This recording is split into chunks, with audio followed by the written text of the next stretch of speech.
Happy Halloween, everyone! I hope you all have been enjoying the spooky season. I certainly have. I'm also happy to see that so many of you have been enjoying the Demon Yandere roleplay. And I do plan to continue it, but today I thought I would share with you the story of how the Demon Yandere came to be. You see, the Demon Yandere was actually inspired by something that happened to me in real life. It all started several years ago, after I moved to my grandparents' house to start attending college in the area. About halfway into my first semester, I started dating someone. We were together for a few months when, one night, I got woken up by this strange and oddly horrifying sound that sounded like it was coming from the distance outside. The only way I could think of to describe the sound was like synthesized wolves howling inside of a blender. I know that's probably a difficult sound to imagine, but that's honestly the only way I can think of to describe it. Well, I got up and looked out the window to see if I could find out what was making the noise. After a few minutes of trying to see out into the darkness, I looked at my clock and saw that it was around 3 a.m. And since I had a class in the morning, I decided to go back to bed and forget about the noise. After a few minutes of laying in bed, I started to get this eerie feeling, like I was being watched. Eventually, I began to sense the presence of something across the room. I couldn't see it because I was laying on my side facing away from it, and was too terrified to turn my head to look at it. It was as if the primal instincts of my brain were screaming at me to let me know that if I let that thing see me move, it would mean certain death.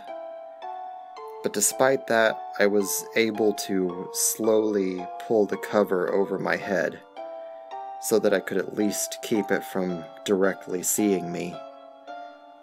This didn't bring me comfort for very long, though.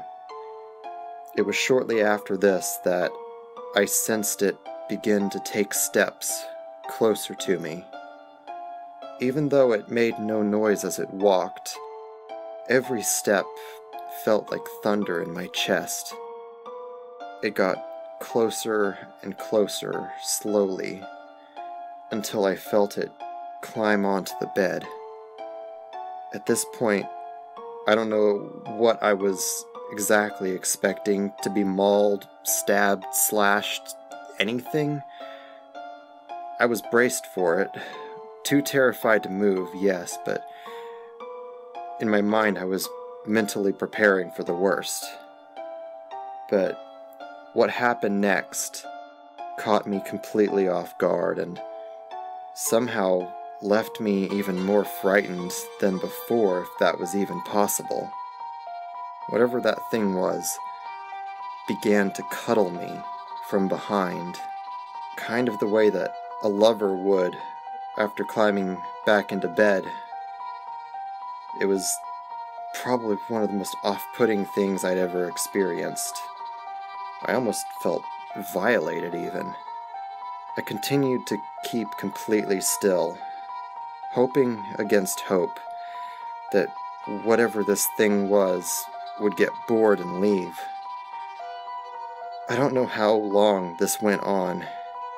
It could have been minutes or hours, but it was easily some of the most terrifying moments of my life. Eventually, this creature had just had enough of me trying to ignore it. It was as if I had been thrown out of my own body. I went flying into the corner of the ceiling and froze there, just long enough to see what was happening.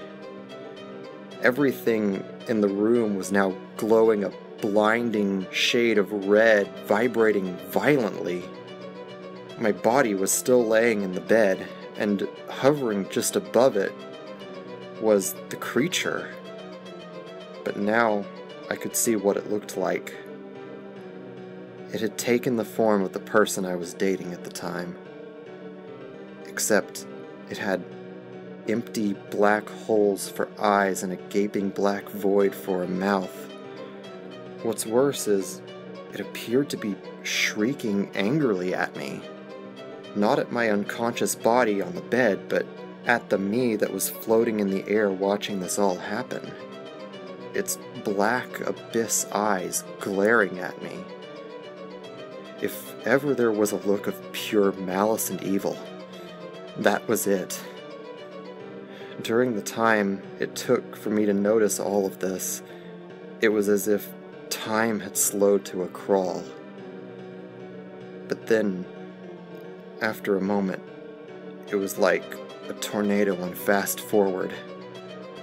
The creature, I guess using telepathy or whatever, began thrashing me around the room through the air, still hovering over my unconscious body but never breaking eye contact with me as I crashed from wall to wall.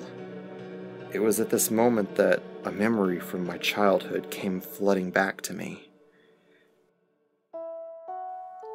My great-grandpa was incredibly nice from what I remember of him.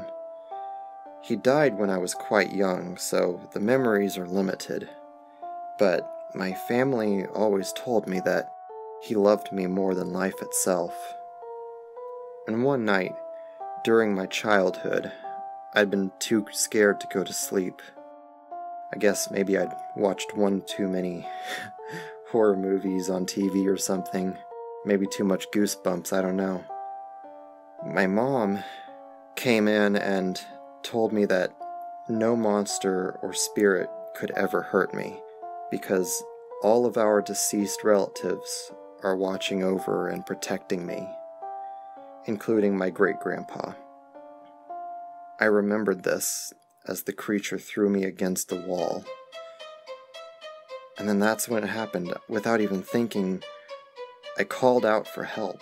I called out for my great-grandpa.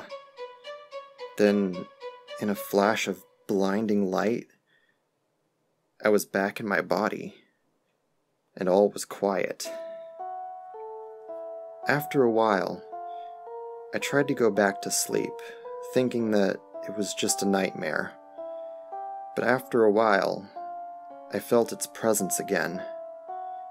It all happened over again the way it did before, up until the point where it climbed onto the bed. This time, instead of cuddling me, it climbed on top of me. I was laying face down this time, and I could feel its weight on my back, pushing me into the bed. I could even hear the springs from the bed creaking under the weight. I'm fairly certain that it was going to try to suffocate me this time. But that's when something inside me clicked. I had finally had enough, so I summoned every ounce of strength I had, pushed myself up, and yelled, "Fuck off," as loud as I possibly could. After that, it was gone. I didn't see it for the rest of the night. The next morning, I walked into the college cafeteria and saw the person I was dating sitting at a table. I figured I would go tell them about the night that I had just had, when I noticed that they looked a bit distressed. I asked if they were okay, and that's when they told me that they wanted to break up. Now, breakups have never really affected me much, and this one was no exception. However, the timing itself is what left me a bit uncomfortable and suspicious. Even to this day, I wonder if there was some sort of connection between the creature and the breakup. I suppose I'll probably never know, since I don't really talk to this person anymore and wouldn't even know how to get into contact with them to ask them. However, that's not where the story ends. Exactly a year later, it happened again. And once again, I told it to fuck off. Much quicker this time. I'm not sure if that's from me somehow growing stronger in that 1 year, or just less patient. I haven't seen it since.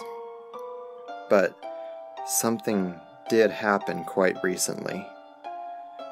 I have a 5-year-old little sister that I don't see very often, due to the fact that her and my mom live a couple of hours away.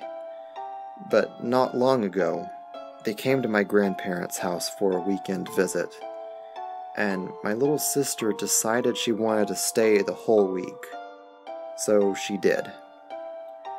She wanted to sleep in my room with me, but due to the fact that I stay up every night working on my various projects, that wasn't really going to work out. Plus, I don't like sharing my personal space, so that would have been a huge annoyance for me. So, she slept in the room next to my grandparents' room. One night, during the week around 2 a.m., while I was working on something, I heard a knock on my door. I opened it to find my little sister standing there, looking like she'd been crying and absolutely terrified. I asked her what was wrong, and she said, and I quote, "Grandma and Grandpa are gone. We're the only ones left." Now, I don't feel like I need to explain how this being said by a little girl standing in a dark hallway at 2 a.m. is creepy as hell. When those words came out of her mouth, the first thing that popped into my head was, oh shit, this is how a horror movie starts. Well, after looking into my grandparents' room, I saw that they were still there, and I reassured my sister that she must have just had a bad dream. Fast forward to the next morning, and I got a bit curious about what caused her to think that our grandparents went missing. So I asked her what happened. She told me that she saw one of them walk past where she was sleeping and out the back door, but never came back in. She had assumed that both went missing since she looked into their room but didn't see them, probably due to lack of light and lack of being tall enough to see over a portion of the bed. Then she told me that the person that walked by didn't have any eyes. Honestly, at this point, I don't really know what to do about that. I decided against telling her about the creature that attacked me. I've never told her about it, and at this point, I don't think I should. I feel like it would probably frighten her even more. But it does lead me to wonder if, after finding that I was too strong for it to take on, that maybe it's going after weaker members of my family instead. I suppose the best thing I can do is, just be there, ready to take on whatever that thing is, if it decides to come back. I just hope that it doesn't.